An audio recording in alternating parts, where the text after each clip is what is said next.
हरे कृष्णा। आप सबका स्वागत है चैतन्य चरितामृत की कथाओं की एक नई कड़ी में। जो दर्शक आज हमारे साथ पहली बार जुड़ रहे हैं, मैं उनके लिए एक शॉर्ट इंट्रोडक्शन देना चाहूंगा। ये 35 दिनों की एक ऑनलाइन सीरीज है जो हम तक लाई जा रही है जीबीसी एसपीटी टीम द्वारा। इस सीरीज में विश्व भर से इस्कॉन के वरिष्ठ वैष्णव हमें चैतन्य महाप्रभु की लीलाओं के बारे में, चैतन्य चरितामृत में वैष्णव संबंधों के बारे में एवं चैतन्य चरितामृत की विभिन्न किरदारों के बारे में कथाओं के रूप में प्रस्तुत करेंगे। तो बढ़ते हम आज के स्पीकर की तरफ। आज के हमारे स्पीकर हैं हिज ग्रेस गौरांग दास। इन्होंने अपना बीटेक आईआईटी मुंबई से किया है। ये जीबीसी इस्कॉन जीबीसी में ग्लोबल ड्यूटी ऑफिसर के पद पे हैं। ये जीबीसी कॉलेज के ट्रस्टी हैं और ऐसी कई सारी ड्यूटीज को ये इस्कॉन में निभाते हैं। पिछले कई दशकों से ये पूरे विश्व में कथा के रूप में भागवतम, भगवत गीता और विभिन्न स्क्रिप्चर्स के ऊपर सबको प्रेरणा दे रहे हैं। गोवर्धन इको विलेज की ये डायरेक्टर हैं, जिसको यूनाइटेड नेशन टूरिज्म ऑर्गेनाइजेशन द्वारा और कई संस्थाओं द्वारा नेशनल और इंटरनेशनल अवार्ड्स मिले हैं। तो आज हम वेलकम करना चाहेंगे हिज ग्रेस गौरांग दास जी का। धन्यम तम नौमि चैतन्यम वासुदेव दयार्द्री भक्ति नष्टपुष्टम रूपपुष्टम भक्ति तुष्टम चकारः।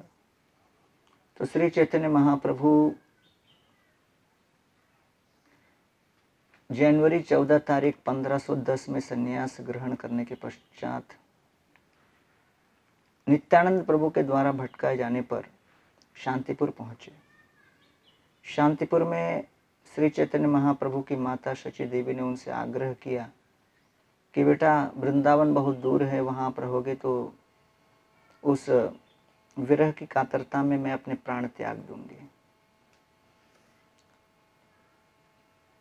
तो उस समय श्री चैतन्य महाप्रभु को सची माता कहती है कि विश्वरूप समन करिह निठुराए, विश्वरूप के समान आप ऐसा निष्ठुर कार्य न कीजिए कि आप हमें छोड़ के चले जाएं और हम आपके इस संग लाभ से पूरी तरह छूट जाएं। तब सची माता अपने हृदय की भावना व्यक्त करते हुए महाप्रभु को कहती हैं, सन्यासी हुईया पुनः न दिला दर्शन, तुम्हें तैचे कैले मोर हुए बेमरण। जैसे विश्वरूप संन्यास लेने के पश्चात मुझे दर्शन नहीं दिया, आप भी अगर ऐसा करोगे तब मोर होई बे मरण, मेरा मरण निश्चित है। कांदिया बोले न प्रभु सुन मोर आई, तोमार शरीर ए मोर के छुनाई। महाप्रभु कहते हैं, अरे माता शची, ये आपका शरीर है और मेरा अपना कुछ नहीं, और इसीलिए तुमी जहाँ कह आमा आमी ताहाई रहिब, तुमी जई आज्ञा करो सही तो करीब। आप मुझे जहाँ रहने कहोगे मैं वहीं पर निवास करूँगा, और आप जो आज्ञा करोगे मैं वैसा ही आज्ञाकारी पुत्र की भांति जीवन निर्वाह करूँगा। तो सची माता ने कहा कि वृंदावन में न रहकर अगर आप नीलाचल जगन्नाथपुरी में रहते हो तो जगन्नाथपुरी नवद्वीप से दूर भी है, लेकिन इतना दूर नहीं जितना वृंदावन। भक्तगण आते जाते रहते हैं और मुझे भावनात्मक रूप से एक संतोष की प्राप्ति होगी कि मेरा पुत्र मुझसे निकट है। फिर भी आप मेरे घर के अंदर या हमारी गली में या अपने गांव में नहीं, जिसके कारण लोग आलोचना भी कर सकें। ताते ए जुक्ति भाल मोरे मन लय, नीलाचल रहे जदि दुई कार्य हुए। तो इसलिए नीलाचल में रहेंगे तो वैराग्य के दृष्टिकोण से उत्कृष्ट है और माता की भावनाओं का संरक्षण करने के दृष्टिकोण से भी वो श्रेष्ठ है। तो इसलिए हम यहाँ रहेंगे।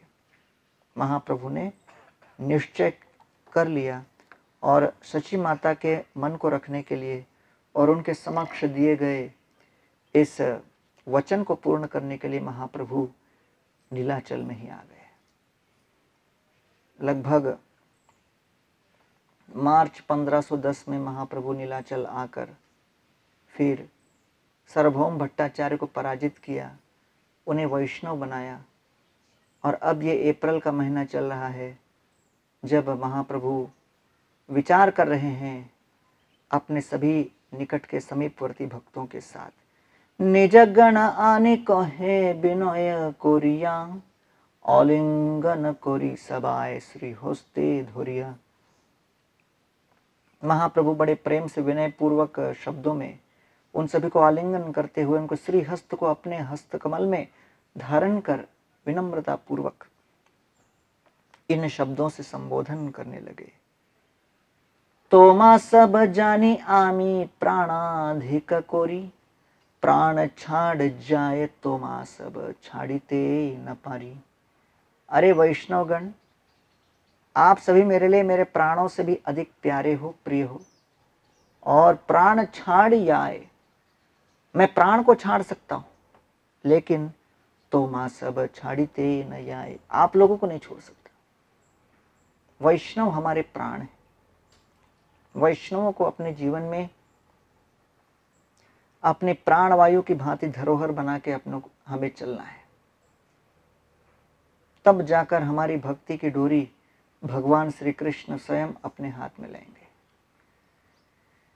देवर्षि में प्रियतमो यदिमौ धनदात्मजो तत्तथा साधिष्यामि तत्तथा साधयिष्यामि यन्गीतं तन्महात्मन।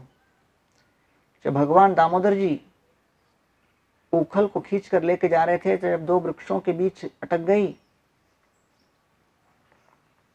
तब भगवान दामोदर विचार कर रहे हैं, देवर्षि में प्रियतमो, नारद मुनि मेरे बड़े प्रिय हैं।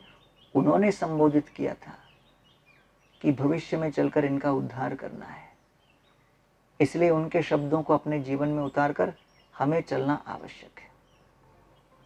देवर्षि में प्रियतमो यदमो धनतात्मजो, ऋषेर भगवत मुख्यस्य सत्यम कर्तुम वचो हरि, जगाम शनकैस्तत्र यत्रास्तां यमलार्जुनौ।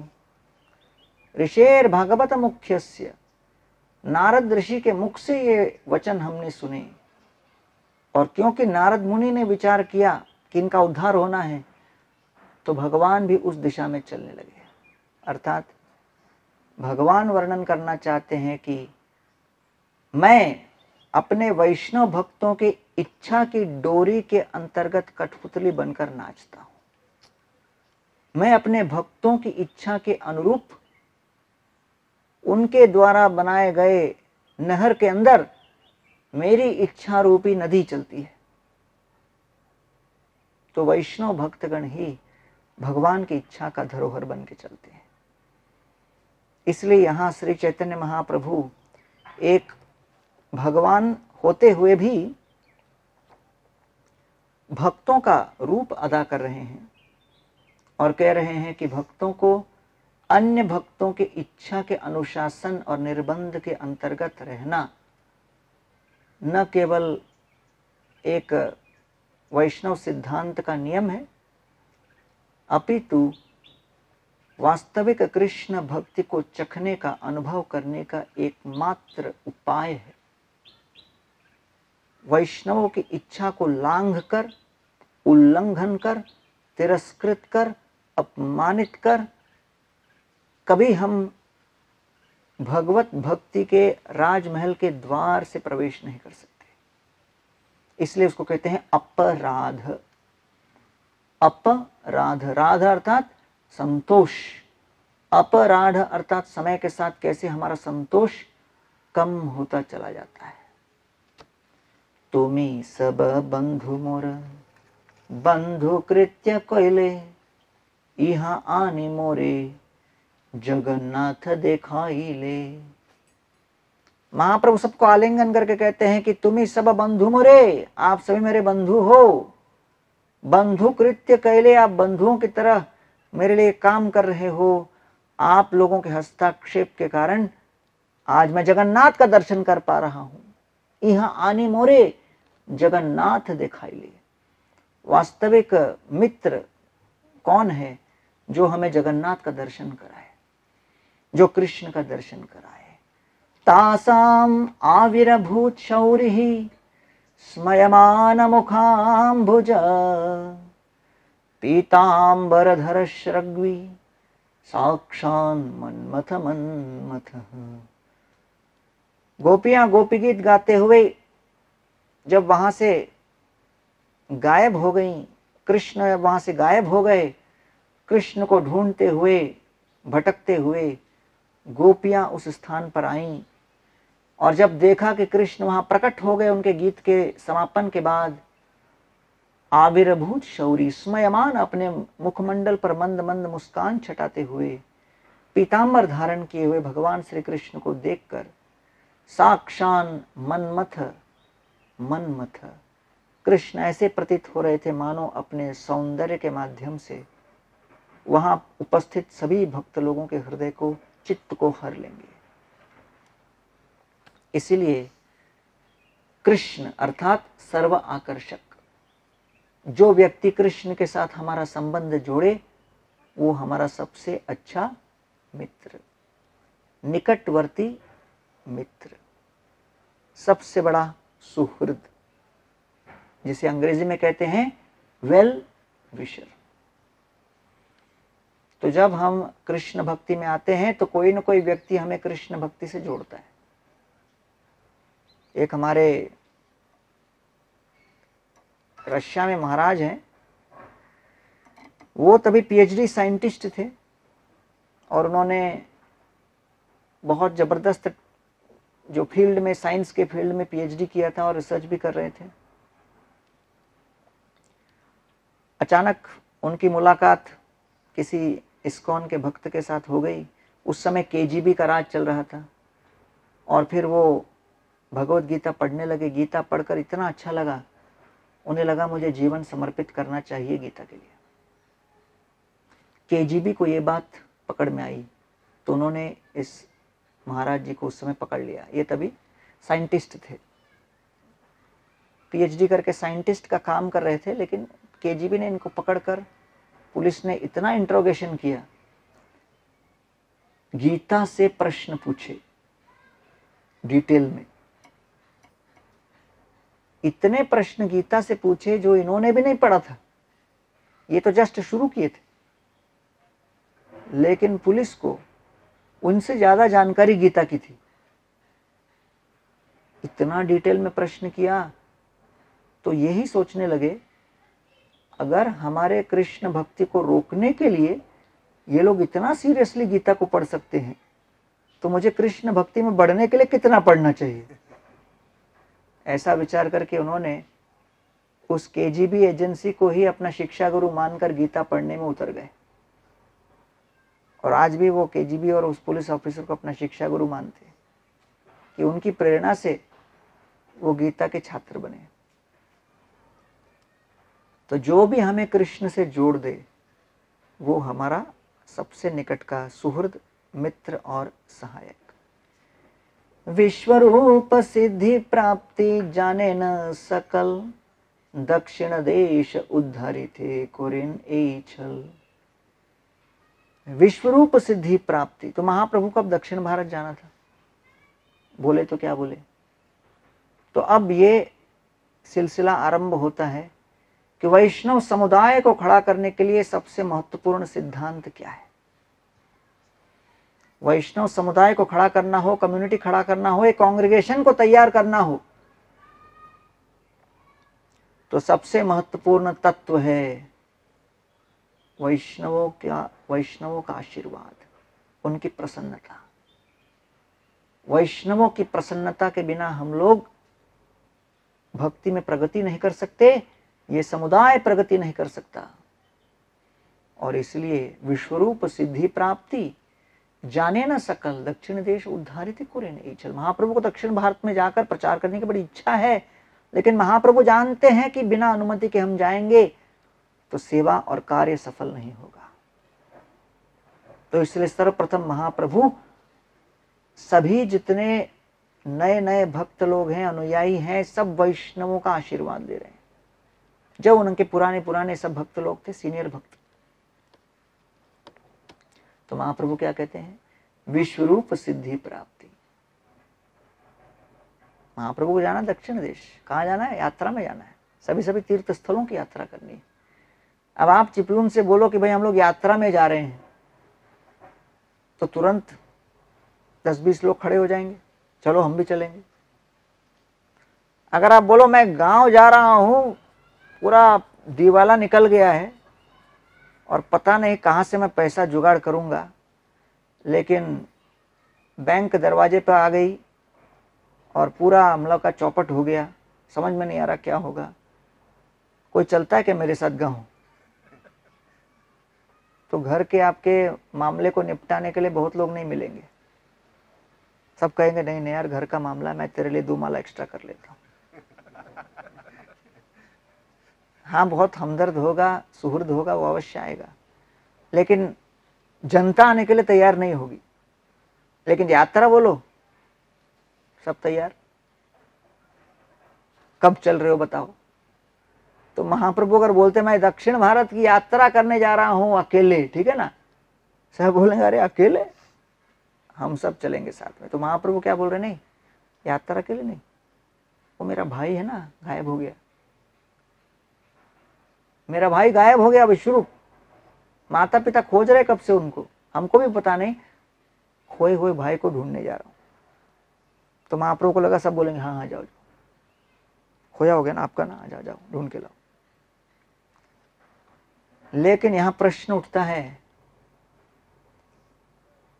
जैसे ही महाप्रभु ने कहा, नित्यानंद प्रभु बोले प्रभु 20 साल में पूरे भारत में भ्रमण किया हूं, हर तीर्थ स्थान का चप्पा चप्पा छान मारा है, सब कुछ मैं जानता हूं। फिर दामोदर पंडित बोले मैं भी चलूंगा, जगदानंद पंडित बोले मैं भी चलूंगा, मुकुंद बोले मैं भी चलूंगा। महाप्रभु बोले भैया देखो, ये नित्यानंद प्रभु पिछली बार मेरा सन्यास डंडा का 3 टुकड़ा करके फेंक दिया,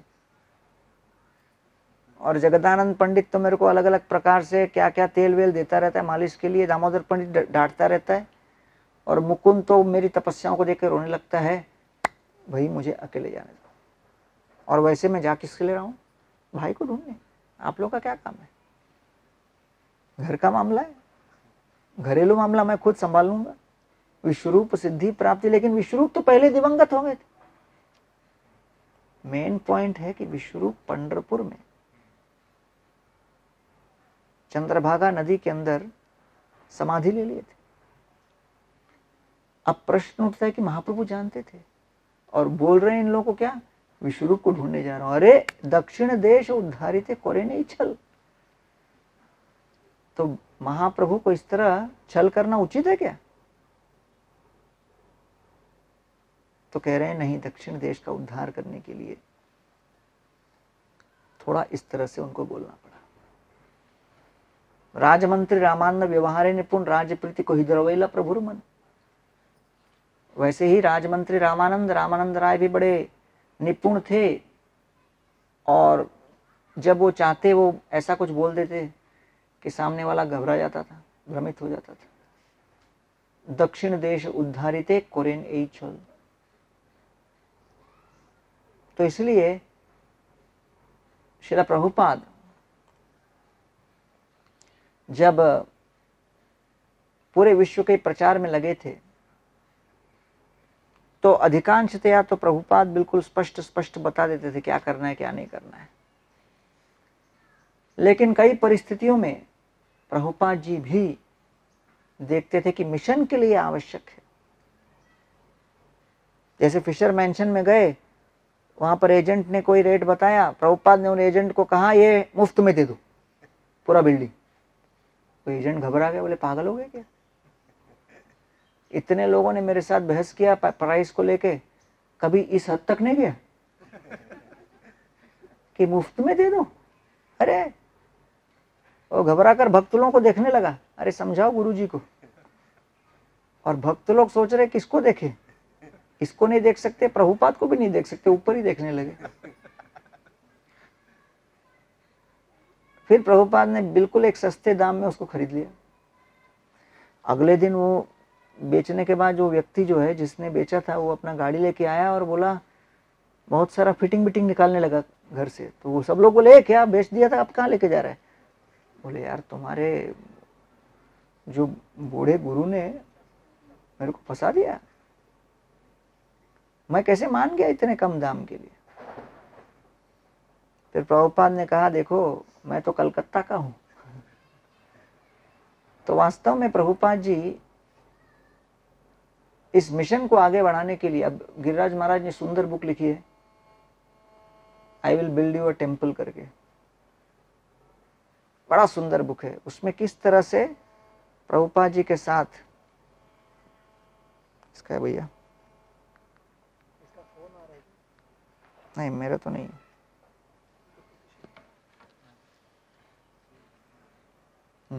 चलो। तो उस समय प्रभुपाद जी ने जो कुछ आवश्यक था मिशन को आगे बढ़ाने के लिए उसे किया। तो ये सबसे महत्वपूर्ण मुद्दा है कि वैष्णव समुदाय में एक दूसरे के साथ पारदर्शी चरित्र का प्रदर्शन करना है और कंस असुर इस टाइप के तत्व कहीं मिले तो उसके लिए जो आवश्यक विधि विधान है उसको पालन करना है। आगे कहते हैं महाप्रभु कविराज गोस्वामी महाप्रभु के बारे में, इहा सबार वश प्रभु होए ये गुणे, दोषारोप छले कुरे गुण आस्वादने। कहते हैं, इहा सबार वश प्रभु होए ये गुणे, इन सभी के वश में प्रभु आ गए। महाप्रभु ये वक्तव्य कह रहे हैं कि नित्यानंद ने ये किया, जगदानंद ने ये किया, मुकुंद ने ये किया, लेकिन महाप्रभु दोष नहीं ढूंढ रहे हैं। दोषारोप छले करे गुण आस्वादने, उस दोषारोपण के परोक्ष व्यक्तिकरण के माध्यम से महाप्रभु वास्तव में उनके गुणों का आस्वादन कर रहे हैं। आगे नित्यानंद प्रभु निवेदन करते हैं, तोमार दुई हस्तबद्ध नाम गणने, जलपात्र बहिर्वास वही बे के मुने। कहते हैं, प्रभु आप जब कीर्तन करते हो तो आपके एक हाथ निरंतर नाम को जो है जपने में लगे रहता है, हरे कृष्णा इस तरह, और दूसरा आपके कितने माला हुए उसको गिनता रहता है। एक मंत्र गिनता है, एक माला गिनता है, दोनों हाथ लगे हुए हैं। तुम्हार दुई हस्तबद्ध नाम गणने, नाम गणना में दोनों हाथ निकल गए। आपका जलपात्र और बहिर्वास कौन लेके चलेगा? इसके लिए ये काल कृष्णदास एक हमारा सेवक है, उसको लेके चलो। तो महाप्रभु ने पहले मना किया, लेकिन नित्यानंद प्रभु के बारंबार आग्रह करने पर उसे स्वीकार किया। और नित्यानंद प्रभु ने क्या कहा, जलपात्र वस्त्र वही तोमार संग जाबे, जे तोमार इच्छा कर किच्छु न बोलिबे। ये भी कह दिया, आपका केवल ये जलपात्र लेके चलेगा और दूसरा कोई भी बात नहीं बोलेगा। तो ये नित्यानंद प्रभु का आइडिया था, ये नित्यानंद प्रभु का निमंत्रण था, महाप्रभु ने नहीं बुलाया था। लेकिन महाप्रभु ने अस्वीकार भी नहीं किया। तो इसलिए वैष्णव अगर कोई कुछ सुझाव दें, उस सुझाव को स्वीकार कर लेना चाहिए, और उस सुझाव को स्वीकार करने के बाद उससे संबंधित जो कोई भी परिणाम हो उसे भी स्वीकार करना चाहिए। तो अब यही काल कृष्णदास आगे चलकर दक्षिण भारत की यात्रा में गड़बड़ करेगा। लेकिन जिस दिन गड़बड़ किए उस दिन महाप्रभु ने नित्यानंद को व्हाट्सएप कॉल करके झापा नहीं, ये क्या तुमने भेज दिया आदमी पागल कहीं का, मेरा दिमाग खराब कर रहा है। महाप्रभु ने उससे मोसे सहन किया। रिटर्न आने के बाद महाप्रभु ने इनको कह दिया, आप मेरे साथ मत रहो। नित्यानंद, जगदानंद, मुकुंद, दामोदर, 4 जन युक्त करे करे लो अंतर। ये 4 जन मिलकर इनको सेवा में नियोजित करेंगे। तब जाकर श्री चैतन्य महाप्रभु को ये नित्यानंद प्रभु, अद्वैत और सभी लोग ने अभिवादन किया और आशीर्वाद दिया। और फिर महाप्रभु सबके साथ कीर्तन में लगे, हरे कृष्णा कृष्णा कृष्णा हरे हरे, हरे राम राम राम हरे हरे। तो अब चैतन्य महाप्रभु की इच्छा बड़ी थी जाने की। चैतन्य महाप्रभु तुरंत निकल सकते थे। महाप्रभु बोल सकते थे कि भाई आशीर्वाद तो मिल गया, चलो, क्यों रुके। लेकिन महाप्रभु ने कहा नहीं, अगर अपनी सेवा को सफल होना हो तो हर श्रेणी के भक्तों के आशीर्वाद की आवश्यकता है। तो अब सबसे सीनियर मोस्ट लोगों ने तो आशीर्वाद दे दिया है कि नहीं, तो फिर अपन तो बोलेंगे कि अरे ऊपर से आ गया कमांड, अब क्या रुके, निकलो। महाप्रभु जाते हैं सार्वभौम भट्टाचार्य के पास, जो कि मार्च में भक्त बने। मार्च तक तो मायावादी थे, उसके बाद भक्त बने और फिर उनके पास जाकर उनसे अनुमति की याचना करते हैं, ये दिखलाते हुए कि चाहे भक्त किसी भी श्रेणी का क्यों न हो, उसका आशीर्वाद प्राप्त करना अनिवार्य है। वैष्णव शिष्टाचार का नियम है। भक्ति में प्रगति करने के लिए आधार स्तंभ है और वैष्णवाचार्यों को प्रसन्न करने के लिए एक महान उपाय है। वैष्णवेर गुणग्राही न देखाए दोष, काय मने बाके करे वैष्णव संतोष। वैष्णव चाहे कितने भी दोषों से पूर्ण क्यों न हो, दूसरे वैष्णव को चाहिए कि उनके गुणों को देखे, गुणग्राही बने, न देखाए दोष, दोष न देखिए। काय मने वाक्य करे वैष्णव संतोष,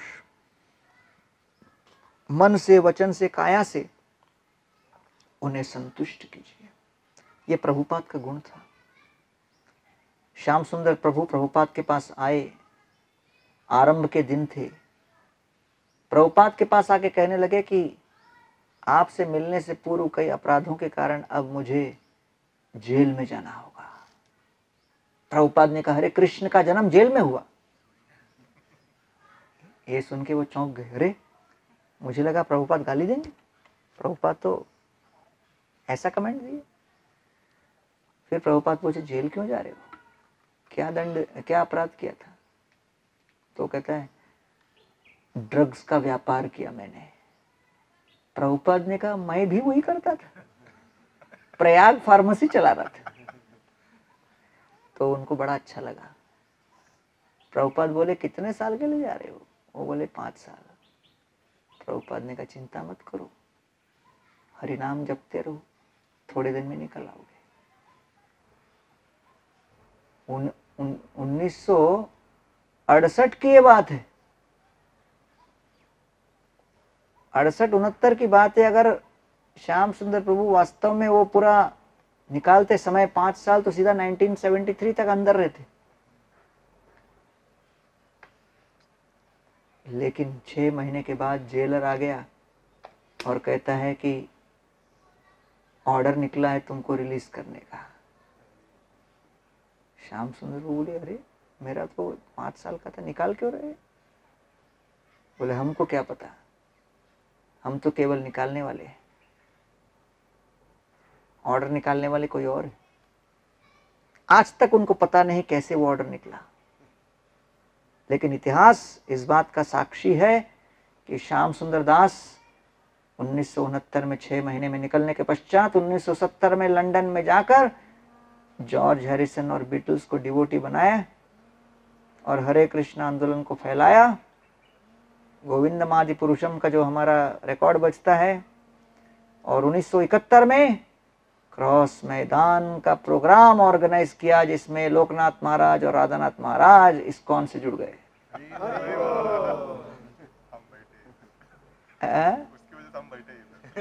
इसके कारण मैं यहाँ हूँ और आप यहाँ हो। तो सोचिए, हर परिस्थिति में भगवान क्या क्या हस्तक्षेप करते हैं। तो अब वो जा रहे हैं प्रार्थना करने कि प्रभु आशीर्वाद दीजिए। किससे? सार्वभौम भट्टाचार्य से, महाप्रभु। और सार्वभौम भट्टाचार्य अपने घर पर, आप लोग जानते हैं सार्वभौम भट्टाचार्य का घर, हाँ, गंगा माता गोस्वामिनी का जो है श्वेत गंगा नाम का स्थान है जगन्नाथपुरी में, वहीं पे सार्वभौम भट्टाचार्य का घर है। बहुजन्मेर पुण्य फले पाइनो तोमार संग, हे न संग विधि मोर विधि लेक भंग। कहते हैं प्रभु, बहुत बहुत जन्मों के तपस्याओं का परिणाम है कि मुझे आपका संग लाभ प्राप्त हो रहा है। हे न संग विधि मोर विधि लेक भंग, कौरिलेक भंग। लेकिन दैवश ये संग भंग होने जा रहा है। शिरे वज्र पड़े मोरे पुत्र मोरी जाए, ताहा सहे तोमार विच्छेद सहन न जाए। हर व्यक्ति को अपना प्राण, अपना शरीर और अपने संतान, अपना परिवार प्राणों से भी अधिक प्यारे होते हैं। कहते प्रभु, मेरे सर पर वज्रपात हो जाए, मेरे पुत्रों के प्राण पखेरु हो जाए, वो मैं सहन कर सकता हूं, लेकिन आपके संग से विच्छेद मैं सहन नहीं कर सकता।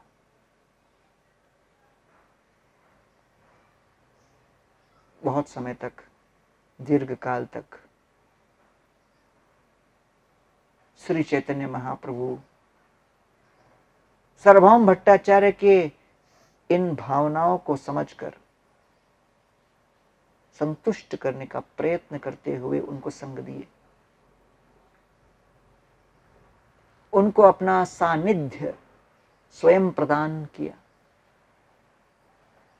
और तत्पश्चात श्री चैतन्य महाप्रभु को सार्वभौम भट्टाचार्य ने आज्ञा दी, आशीर्वाद दिया, अनुमति दी कि आप जाइए, अपना मिशन सिद्ध कीजिए। तो महाप्रभु ने दो स्तर पर अनुमति ली। पहला, सबसे जो प्रगतिशील भक्तगण थे उनसे अनुमति ली, और उसके बाद अब जो नए नए कृष्ण से भक्ति में जुड़े हैं उनसे ली। अब महाप्रभु जाते हैं किनके पास? भगवान जगन्नाथ के पास। आज्ञा माला पाया हर्षे नमस्कार कोरी, आनंदे दक्षिण देशे चले गौर हरि। और महाप्रभु जाकर जगन्नाथ का जैसे दर्शन करते हैं, अचानक जगन्नाथ भगवान के गले से फूलों की माला नीचे आती है और पुजारी लाकर श्री चैतन्य महाप्रभु को वही माला पहना देते हैं। महाप्रभु उस माला को स्वीकार करके गदगद हो उठते हैं और सोचते हैं कि ये साक्षात जगन्नाथ जी का व्यक्तिगत अनुमति का चिन्ह है, संदेश है। ये साक्षात जगन्नाथ जी का व्यक्तिगत संदेश है। ऐसा मानकर महाप्रभु वहां से निकल चलते हैं। और इसीलिए वैष्णवों का आशीर्वाद और भगवान का आशीर्वाद।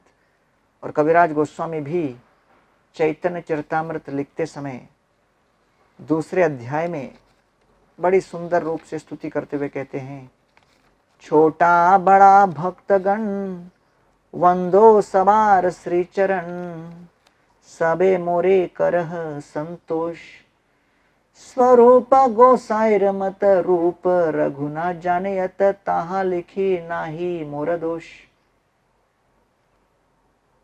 इस समुदाय में जितने भक्तगण वृंदावन में हैं, चाहे वो छोटा हो या बड़ा हो, छोटा बड़ा भक्तगण वंदो सवार श्री चरण, उन सभी के श्री चरणों में प्रणाम करते हुए सबे मोरे करह संतोष, मैं सबसे निवेदन करता हूं कि सब मुझसे संतुष्ट हो जाएं। स्वरूप गोसाई रमत, रूप रघुनाथ जाने जत। ये स्वरूप दामोदर गोस्वामी का मत है। रूप और रघुनाथ भी इससे परिचित हैं। ताई लेखी नाही मोर दोष। और अगर जो कुछ मैं लिख रहा हूं ये केवल रूप और रघुनाथ और स्वरूप गोस्वामी के द्वारा बताए गए निर्धारित मार्ग के अनुसार मैं लिख रहा हूं, ये उनका उत्तरदायित्व है, इसमें मेरा कोई दोष नहीं। श्री चैतन्य नित्यानंद अद्वैतादि भक्त वृंद शिरे धोरी सबार चरण। स्वरूप रूप सनातन रघुनाथ तेरा श्री चरण धूलि करो मस्तके भूषण। तो जितने पूर्वाचार्य हैं उन सभी के चरणों के धूलि को मैं मस्तक पर आभूषण स्वरूप समेटते हुए हरिदास दास जो कि रूप गोस्वामी के राधा गोविंद मंदिर के मुख्य पुजारी हैं, उनके चरणों का आश्रय लेते हुए कहता हूं, पाया यार आज्ञा धन ब्रजेर वैष्णवगण, वंदो तार मुख्य हरिदास। चैतन्य बिलास सिंधु कल्लोलेर, एक बिंदु ताहा कणा कोहे कृष्णदास। श्री चैतन्य महाप्रभु की लीलाएं एक अथाह समग्र समुद्र की भांति असीमित है, अथाह। श्री चैतन्य बिलास सिंधु कल्लोलेर, एक बिंदु। उस श्री चैतन्य महाप्रभु की लीला, गौर लीला के इस सागर से एक बिंदु अगर मिल जाए तब ताहा कणा कोही कृष्णदास। उसका एक कण कविराज गोस्वामी कह रहे हैं कि मैं कह रहा हूं।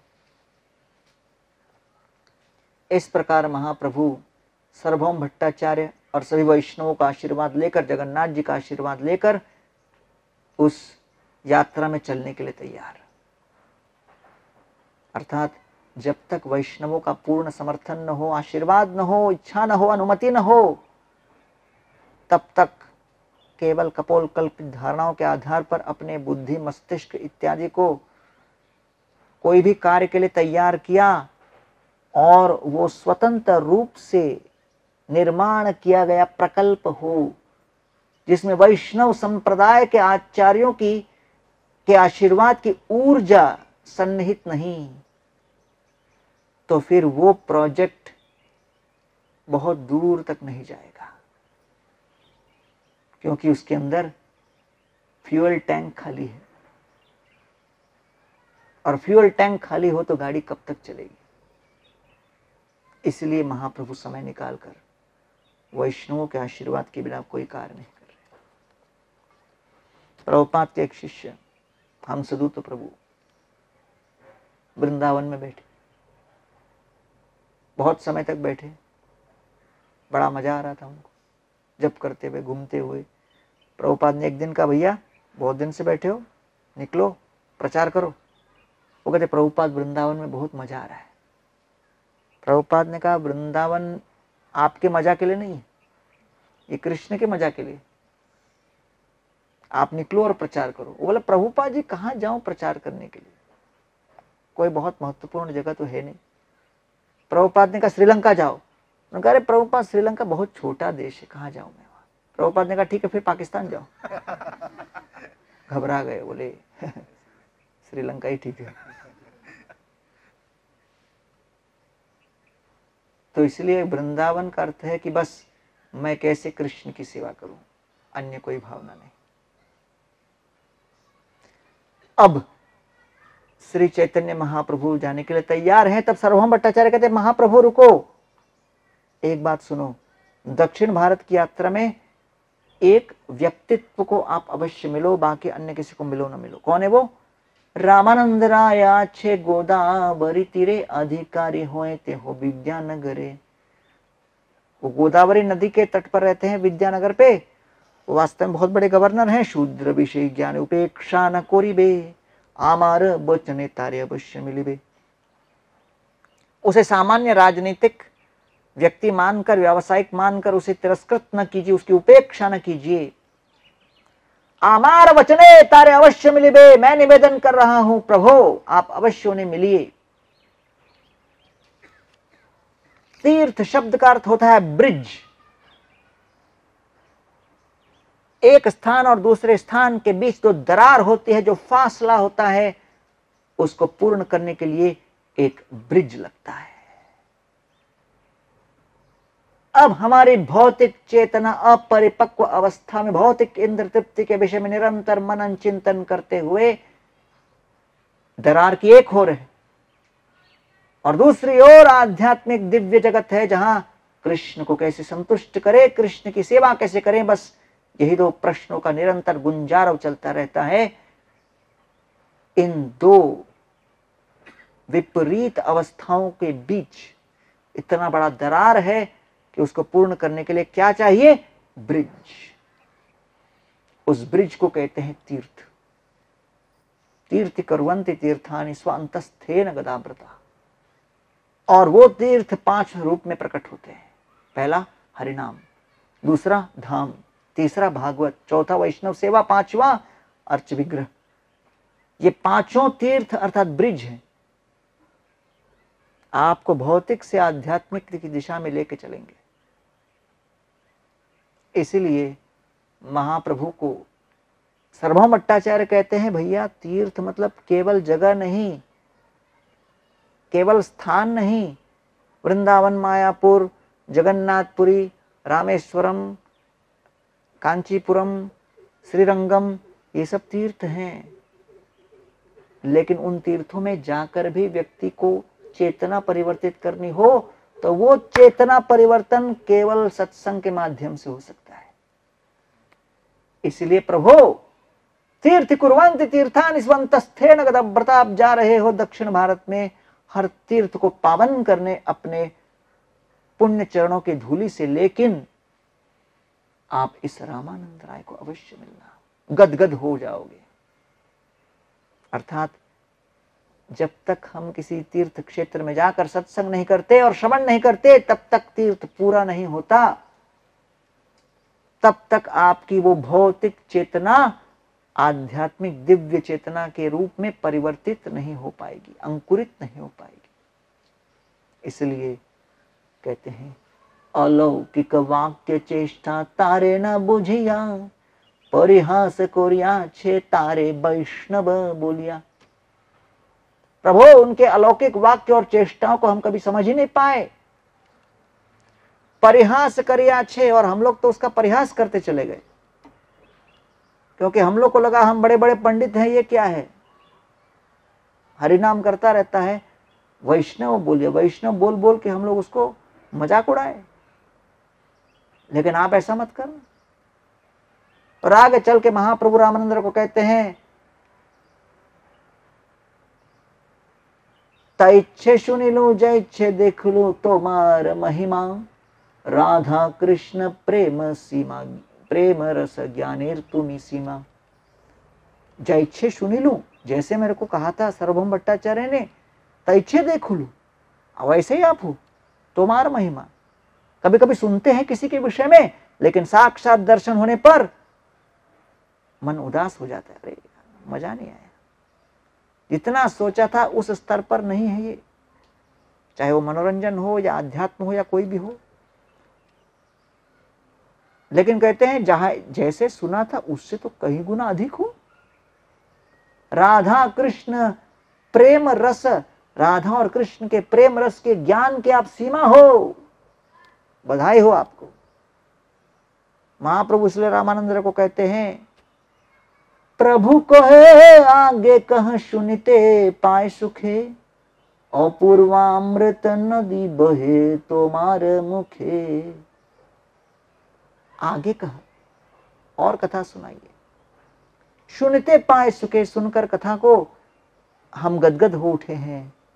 अपूर्वामृत नदी बहे, आपके मुखारविंद से ऐसे कृष्ण कथा की नदी सरिता प्रवाहित हो रही है। इस वेगवती सरिता को चलते चले जाने दो, हम अपनी चेतना को इस अमृतमयी सरिता में निमग्न करके उसे प्रफुल्लित बनाएंगे। तब श्री चैतन्य महाप्रभु जाने के लिए तैयार हैं। श्री चैतन्य महाप्रभु हाथ जोड़कर सार्वभौम भट्टाचार्य को कहते हैं।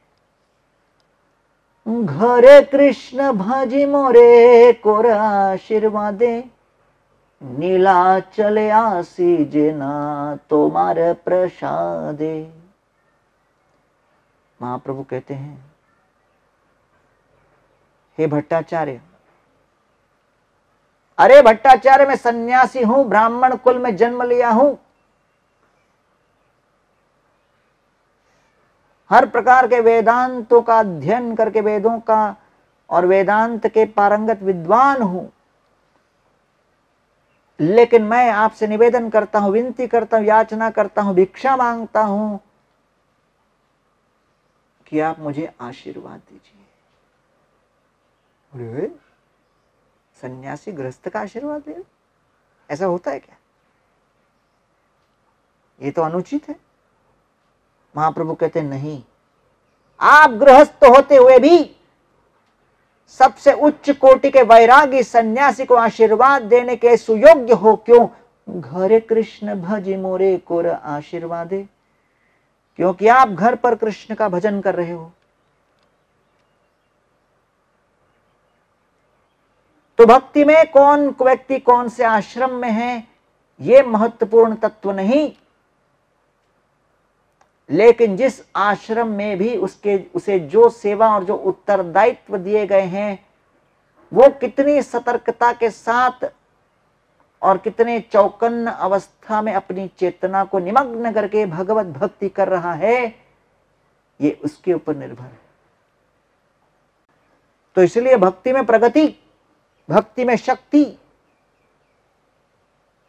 आपकी सेवा के ऊपर नहीं, आपके आश्रम के ऊपर नहीं, आपके आयु के ऊपर नहीं, आपके शैक्षणिक योग्यता, आपकी विद्वत्ता, आपके धन संपत्ति ऐश्वर्य, किसी भी भौतिक कला के ऊपर निर्भर नहीं, यह आपकी नम्रता और भक्ति और भजन के निमग्नता के ऊपर निर्भर करती है।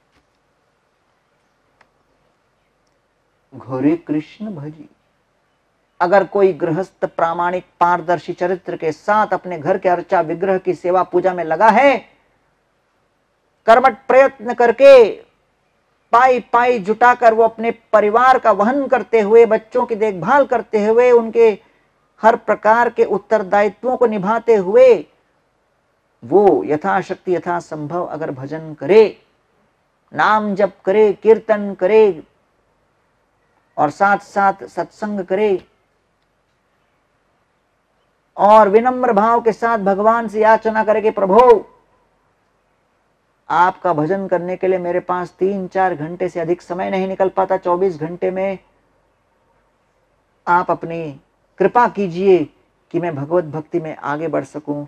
तो निरंतर इस प्रकार के याचक के भाव में प्रयत्नशील रहने वाला गृहस्थ भक्त भगवान की कृपा का पात्र बनता है, भगवान की शक्ति को खींच सकता है। और वही अगर कोई वैरागी भक्त अपना दिया गया 24 घंटे में फिजूल का समय व्यर्थ करता है, यहां वहां की बातें आलोचना इत्यादि में लगा रहता है और उसका ध्यान भटका हुआ रहता है, तो वो वैराग्य धारण करके भी वो भगवत भक्ति के सिद्धांतों से विहीन हो जाता है, क्योंकि उसकी चेतना कृष्ण में संलग्न नहीं है। तो इसलिए हरे कृष्ण आंदोलन तैयार किया गया है, हर भक्त को अपनी चेतना को कृष्ण के शरणों में संलग्न करने, निमग्न करने, नियोजित करने। सभी व्यक्ति अपने अपने दैनिक उत्तरदायित्वों में लगे रहते हैं, घर गृहस्थी और अन्य सभी उत्तरदायित्व को निभाने में। गोवर्धन इको विलेज के इस सुंदर वृंदावन परिवेश इसलिए तैयार किया गया है जिससे आप थोड़ा समय निकालकर यहां आओ और अपने उस आध्यात्मिक दिव्य चेतना को हरिनाम, हरिकथा और इन वैष्णव महात्माओं के समक्ष माथा टेक कर उनके आध्यात्मिक ऊर्जा का सिंचन करते हुए आप अपनी चेतना को पूरी तरह सशक्त बनाएं।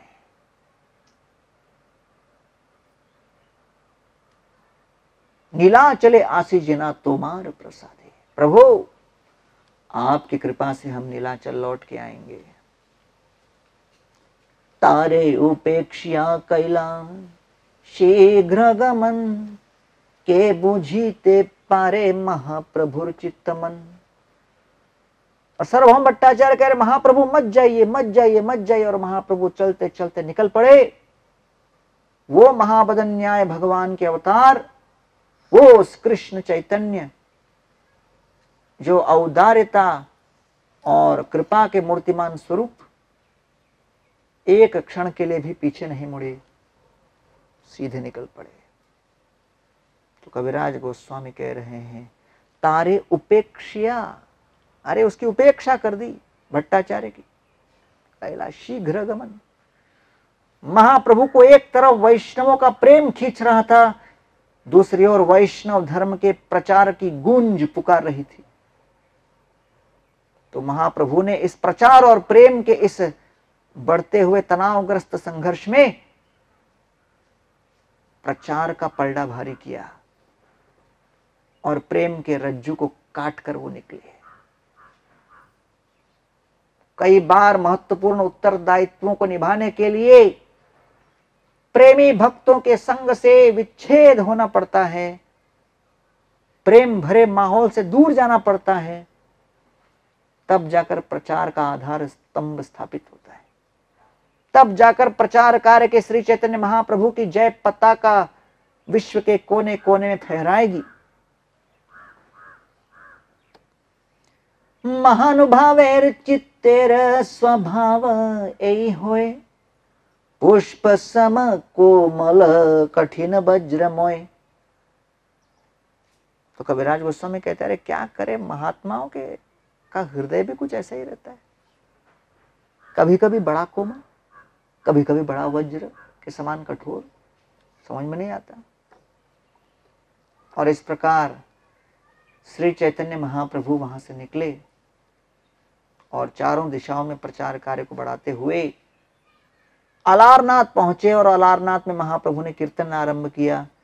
चौदह कहते सब लोग बोले हरि हरि, प्रेमावेश मध्य नृत्य कोरे गौर हरि। सभी लोगों के बीचों बीच महाप्रभु नृत्य करने लगे। चारों तरफ भक्त लोग घेर कर नृत्य कर रहे थे। सब लोग बोल रहे थे हरि हरि हरि हरि हरि हरि हरि हरि हरि। श्री चैतन्य महाप्रभु ने सबको हरिनाम के इस आनंदमय मंगलमय ध्वनि में नियोजित कर दिया। सैन फ्रांसिस्को में जब जगन्नाथ रथ यात्रा निकलता था, हाँ, हरिनाम संकीर्तन के लिए भक्त लोग रोज निकलते थे।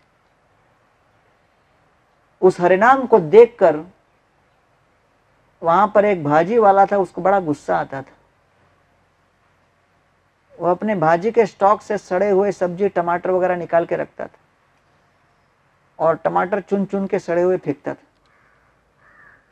एक दिन वो फेंकने को गया टमाटर, तो फिर एक भक्त अपने हाथ में आकर लड्डू लाके उसको दे दिया। वो बोला रुको रुको, फेंको मत, कुछ दूंगा मैं तुमको। तो नहीं फेंका। क्या मिला? लड्डू। स्वादिष्ट लगा।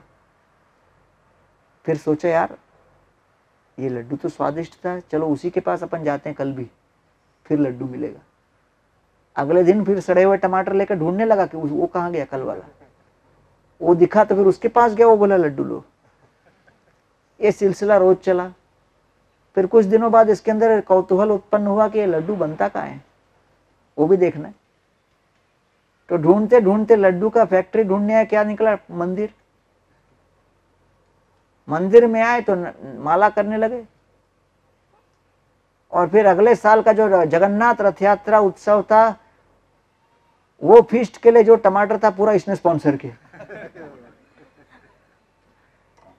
जगन्नाथ जी ने कहा अरे सड़े हुए अच्छे हुए टमाटर तो दे रहा है, इसके हृदय को शुद्ध करो। कंचन सदृश देह अरुण बसन, पुलक अश्रुकंप स्वेद ताहते भूषण। कंचन और श्री चैतन्य महाप्रभु का दिव्य देह अरुणोदय की वेला में सूर्य नारायण की कांति की भांति लालिमा से भरी हुई थी। पुलक अश्रुकंप स्वेद ताहते भूषण। और महाप्रभु का संपूर्ण देह पुलक अश्रुकंप स्वेद के विभिन्न दिव्य आभूषणों से सुसज्जित थे। देखे यार लोकेर मन होइल चमत्कार, जत लोक आयसे केह नहीं जाय घर।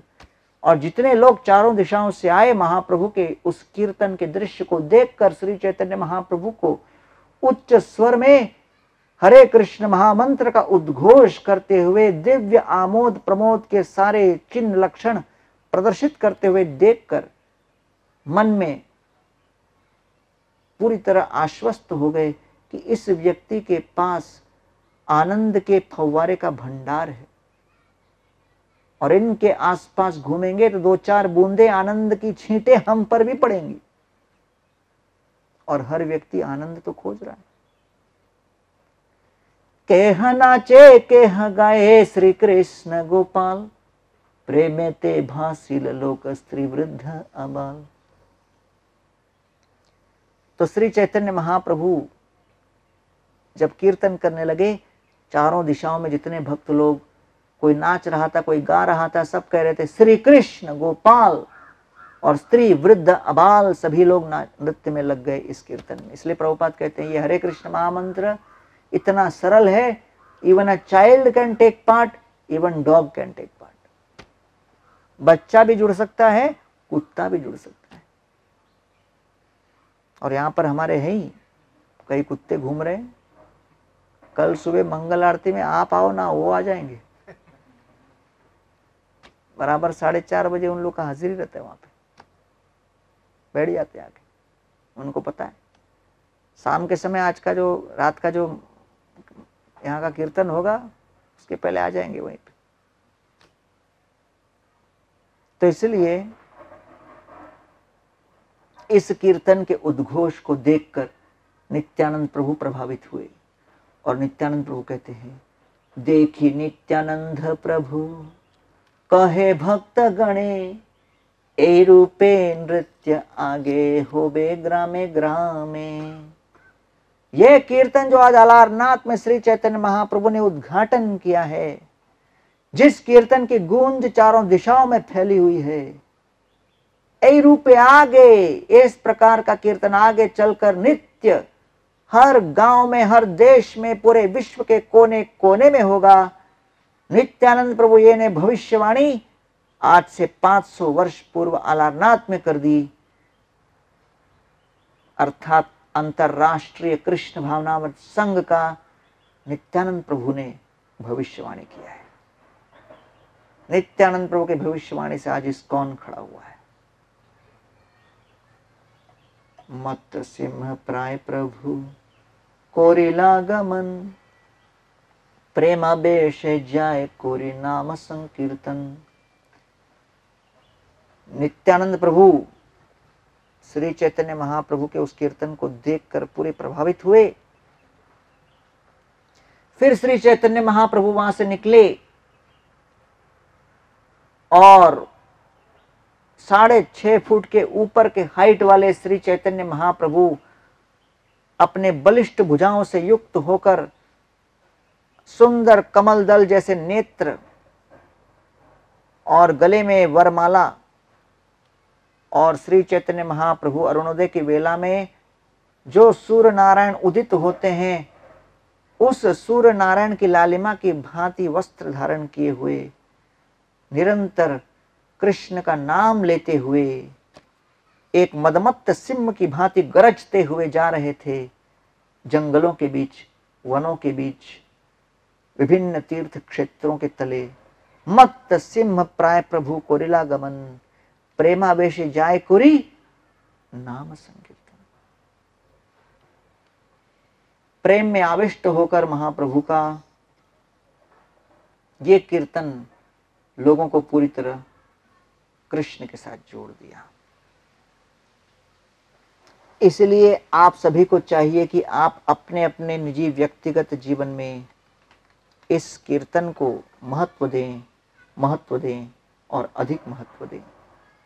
नाम जप, कीर्तन, कथा, अर्च विग्रह आराधना, वैष्णव सेवा और धाम में वास, यही पंच तत्व हैं, पंचांग भक्ति जो आपके हृदय के अंदर परिवर्तन खड़ा करेगी। हरे कृष्णा कृष्णा कृष्णा हरे हरे, हरे राम राम राम हरे। तो किसी का कोई प्रश्न है?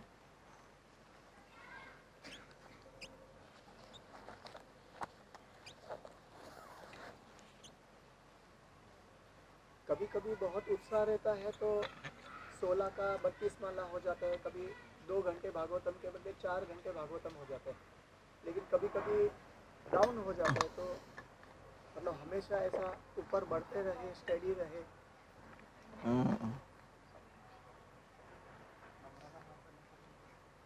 तो ये बड़ा अच्छा प्रश्न है।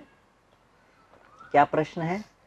कि कभी कभी उत्साह बड़ा बुलंद रहता है, लगता है 16 क्यों?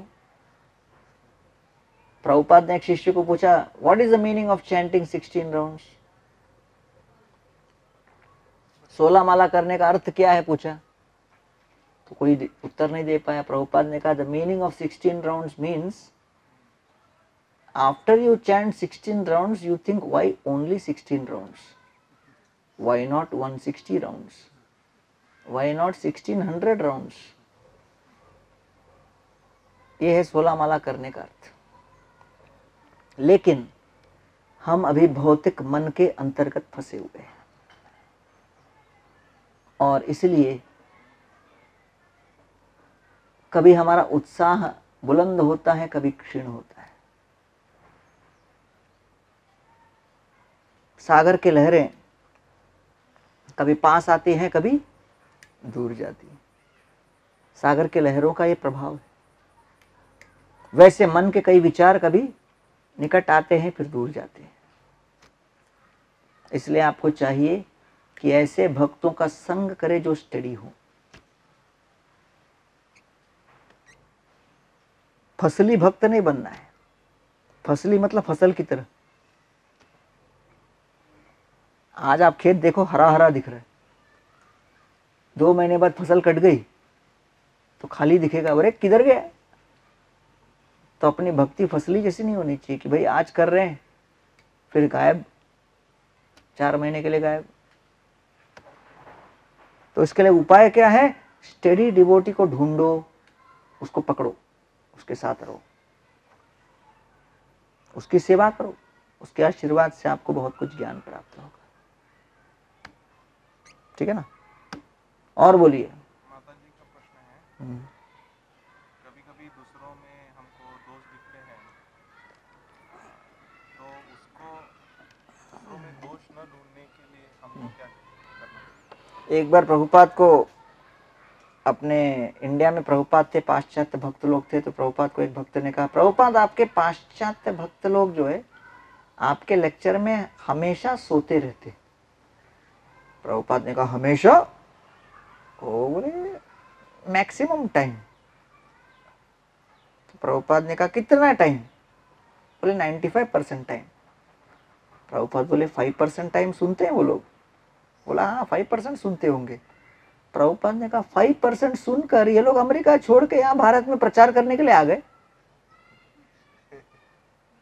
समर्पित हो गए, और तुम अब तक गाड़ी चालू नहीं किया, तो मतलब तुम तो 1% भी नहीं सुन रहे। तो इसलिए दोष देखना आसान है, कार्य करना कठिन है कि नहीं? तो इसलिए जो अपन कर सके पहले कीजिए, जो नहीं कर सकते रहने दीजिए। प्रयत्न करना चाहिए। या आगे और एक प्रश्न है। हाँ। वरिष्ठ भक्तों में हम नम्रता देखते हैं, लेकिन मुझ में नम्रता आने के लिए क्या करना चाहिए? नम्रता, तितिक्षव, करुणिका, सुहृद, सर्वदेहिनाम, अजातशत्रु, शांत, साधव, साधुभूषणम। प्रश्न है कि नम्रता और अन्य वैष्णव गुण कैसे प्रकट करें। साधवो साधु भूषण, ये साधु भूषण है, आभूषण है जो दिए जाते हैं उस व्यक्ति को जिसने बॉर्डर पर युद्ध किया हो, पराक्रम प्रदर्शन किया हो, विपक्षी सैन्य बल को पराजित करने का प्रयत्न किया हो, और उस प्रयत्न में वो चाहे सफल रहे या विफल रहे, लेकिन तन मन धन उन्होंने उस प्रयत्न में लगा दिया हो, तब सरकार उन्हें पदक देती है, चक्र, परमवीर चक्र, ये चक्र वो चक्र सो दिया जाता है।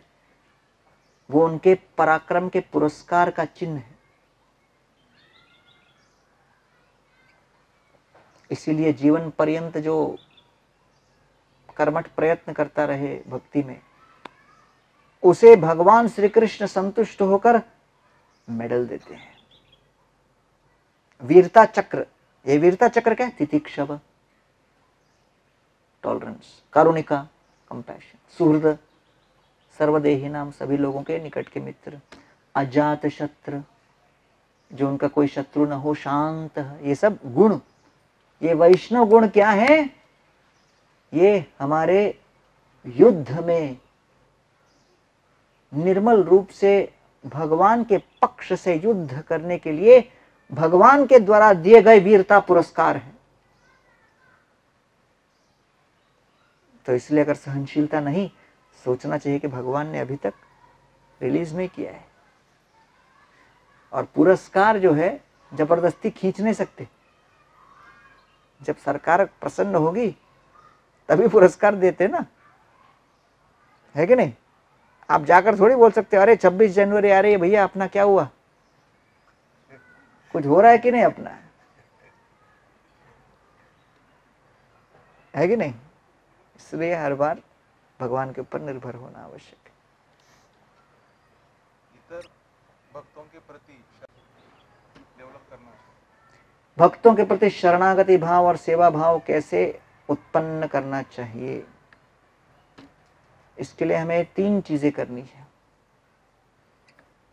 सबसे पहले नामे रुचि, नाम के प्रति रुचि उत्पन्न करनी है।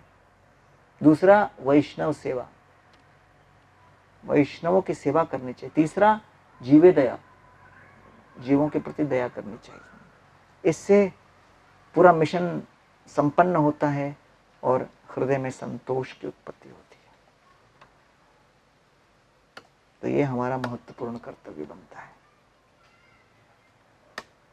बोलिए। कभी कभी हम ऐसा सोचते हैं कि भक्ति में हमको स्टेजेस है, श्रद्धा, साधु संग, अनंत निवृत्ति और फिर निष्ठा, और ऐसा बहुत सारा हमको स्टेजेस पार करके फिर प्रेम भक्ति और ये प्राप्त करना है, उद्देश्य प्राप्त करना है।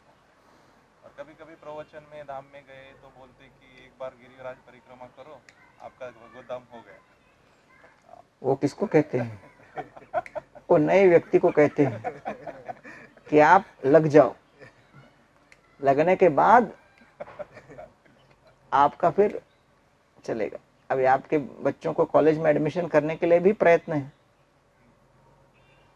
तो एंट्रेंस एग्जाम पास करने के बाद, घुसने के बाद वो थोड़ी कहोगे बेटे को अभी सो जा बेटा, एडमिशन तो हो गया।